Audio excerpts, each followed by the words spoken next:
Hello everyone, स्वागत है आप सभी का मेरे यूट्यूब चैनल पर। आज हम लोग देखेंगे क्वेश्चंस रेलवे एलपीसीबीटी 2 के लिए, जिसमें हमारा क्वेश्चन क्या होगा, बेसिक साइंस एंड इंजीनियरिंग से। तो सबसे पहला क्वेश्चन क्या है, शक्ति की इकाई को क्या कहा जाता है, वॉट, जूल, न्यूटन या फिर पास्कल। तो शक्ति की इकाई को क्या कहा जाता है, वॉट कहा जाता है। डैश पृथ्वी से लेकर सूर्य तक की अनुमानित दूरी की लंबाई की यूनिट है। ठीक है, डैश पृथ्वी से लेकर सूर्य तक की अनुमानित दूरी की लंबाई का यूनिट है। Light years, astronomical unit, kelvin या फिर जूल। ठीक है, तो क्या हो जाएगा हमारा आंसर, एस्ट्रोनॉमिकल यूनिट। ठीक है, क्या हो जाएगा, एस्ट्रोनॉमिकल यूनिट। एस्ट्रोनॉमिकल यूनिट पृथ्वी से लेकर सूर्य तक की अनुमानित दूरी की लंबाई का यूनिट है। नेक्स्ट क्वेश्चन क्या है, एक द्रव की बूंद संयोजित होती है क्योंकि इसके कणों का आकर्षण इसका संभव क्षेत्रफल न्यूनतम करता है। इस परिघटना को कहा जाता है पृष्ठीय तनाव या आधिक्य या फिर गुहिकायन या फिर सयांता। ठीक है, तो क्या इसका आंसर क्या हो जाएगा, पृष्ठीय तनाव। ठीक है, एक पृथ्वी की बूंद संयोजित होती है क्योंकि इसके कणों का आकर्षण इसका संभव क्षेत्रफल न्यूनतम करता है। इस परिघटना को कहा जाता है पृष्ठीय तनाव। ठीक है, नेक्स्ट क्वेश्चन, घनत्व निम्नलिखित में से किसका अनुपात है, द्रव्यमान जोड़ आयतन का, आयतन बटे द्रव्यमान का, द्रव्यमान बटे आयतन का, द्रव्यमान गुने आयतन का। ठीक है, तो क्या हो जाएगा हमारा, घनत्व निम्नलिखित में से किसका अनुपात है, तो किसका हो जाएगा, द्रव्यमान बटे आयतन। ठीक है, तो घनत्व क्या होता है, द्रव्यमान बटे आयतन होता है। नेक्स्ट है, किस तापमान पर पानी का घनत्व अधिक होता है, 0 degree Celsius, 100 degree Celsius, 50 degree Celsius, 4 degree Celsius. तो पानी का किस तापमान पर पानी का घनत्व अधिकतम होता है, तो 4 डिग्री सेल्सियस पर पानी का घनत्व क्या होता है, अधिकतम होता है। किस वस्तु का त्वरण इसके डैश में हुए परिवर्तन है, किसी वस्तु का त्वरण इसके डैश में हुए परिवर्तन है, वेग में, बल में, संवेग में या फिर संवेग में। सॉरी,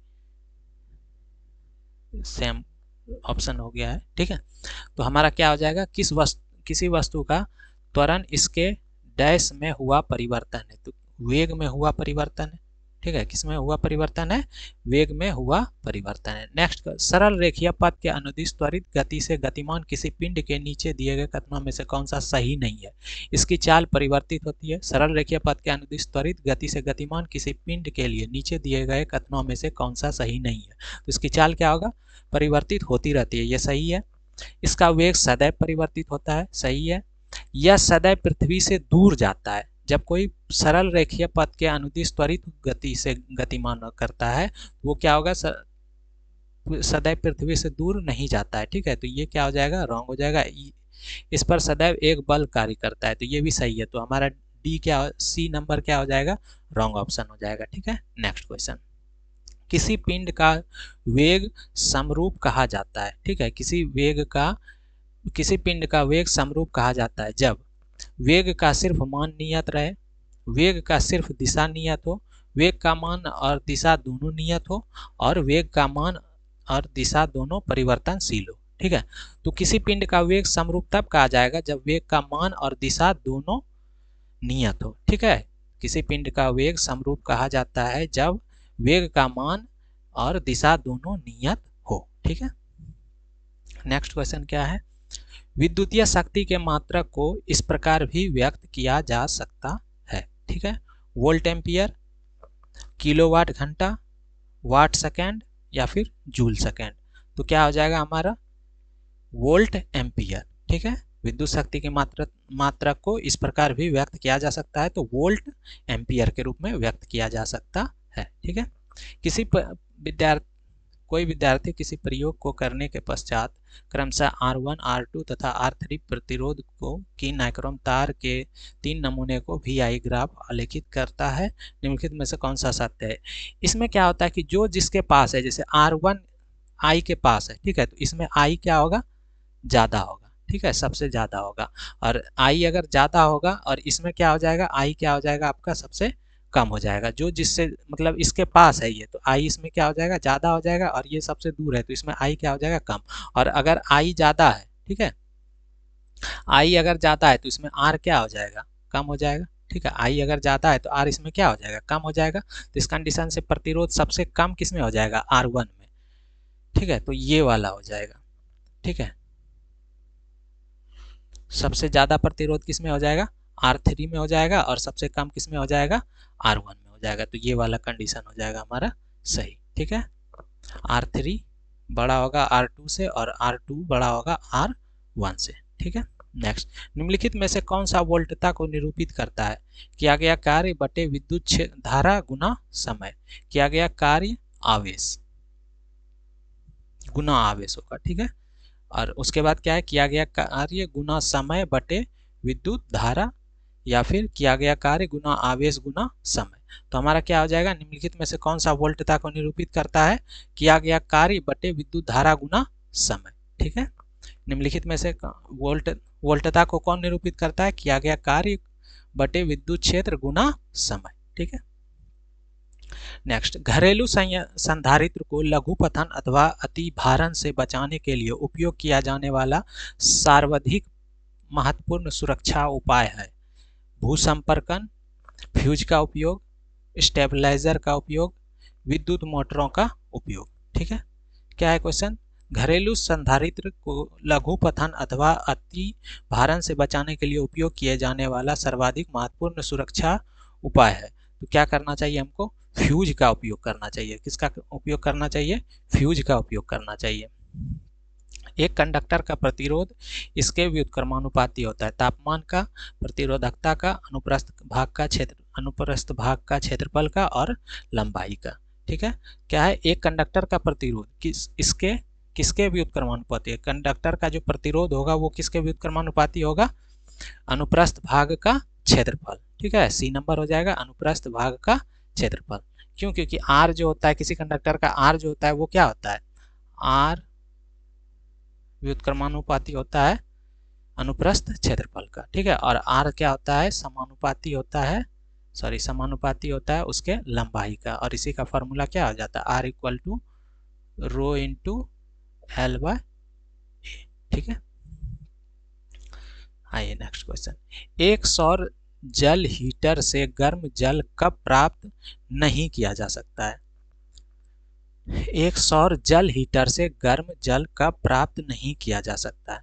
कब प्राप्त नहीं किया जा सकता है, जब क्या होगा, तेज धूप वाले दिन पर, या फिर बादल छाए हुए दिन पर, गर्म दिन पर, या फिर हवादार पर। तो बादल छाए हुए दिन पर। ठीक है, बादल छाए हुए दिन पर क्या होगा, एक सौर जल हीटर से गर्म जल प्राप्त नहीं किया जा सकता है। एक सौर जल हीटर से गर्म जल कब प्राप्त नहीं किया जा सकता है, तो जब क्या होगा, बादल तेज धूप वाले दिन, या फिर बादल छाए हुए दिन पर, या फिर गर्म दिन पर, या फिर हवादार पर। तो बादल छाए हुए दिन पर। ठीक है, ऊंचाई की जगहों पर पानी 100 डिग्री सेल्सियस के नीचे के तापमान पर क्यों उबलता है, क्योंकि वायुमंडलीय दाब कम हो जाता है, अतः उबलने का बिंदु नीच हो जाता है। ठीक है, और उसके बाद क्या है, क्योंकि गुरुत्वाकर्षण कम होता है पर्वतों पर भारी हवाओं के कारण, उपरोक्त में से कोई नहीं। देखिए, ऊंचाई की जगहों पर पानी 100 डिग्री सेल्सियस के नीचे के तापमान पर क्यों उबलने लगता है, क्योंकि वहाँ क्या होता है, वायुमंडल दाब जो होता है वो क्या हो जाता है, कम हो जाता है, अतः उबलने का जो बिंदु नीचे आ जाता है। ठीक है, तो हमारा आंसर हो जाएगा ए नंबर। नेक्स्ट, फ़ारेनहाइट पैमाने में 40 डिग्री सेल्सियस का मान कितना होगा। ठीक है, फ़ारेनहाइट के पैमाने में 40 डिग्री का मान कितना होगा, तो 104 degree Fahrenheit, 100 degree Fahrenheit, 102 degree Fahrenheit, 75 degree Fahrenheit. इसका फॉर्मूला क्या होता है, इसका फॉर्मूला होता है क्या, कि मतलब स्केल, जैसे फ़ारेनहाइट पे डिग्री सेल्सियस है तो डिग्री सेल्सियस -0 बटे 100 -0 इक्वल टू हो जाएगा, केल्विन में निकालना है तो केल्विन -273, सॉरी फ़ारेनहाइट में निकालना है, फ़ारेनहाइट में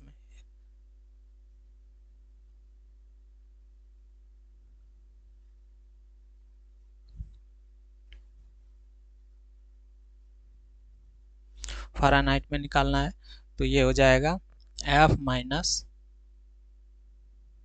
32 बटे 212 माइनस 32। ठीक है, तो इसको सॉल्व करेंगे तो C बटे कितना हो जाएगा 100, C यानी 40 हो जाएगा। ठीक है, C यानी कि C के जगह पे क्या हो जाएगा 40 हो जाएगा, और इक्वल टू क्या हो जाएगा K माइनस 32 बटे हो जाएगा 212। 212 में से 32 घटाएंगे तो कितना हो जाएगा 100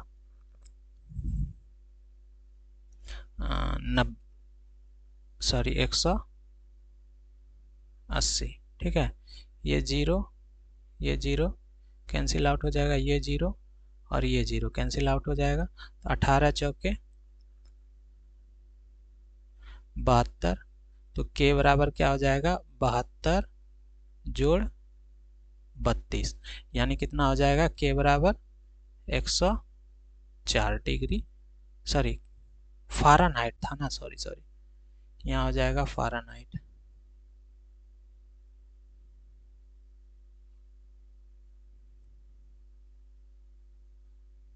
यहाँ सब जगह क्या हो जाएगा फ़ारेनहाइट हो जाएगा। ठीक है, ये फॉर्मूला होता है।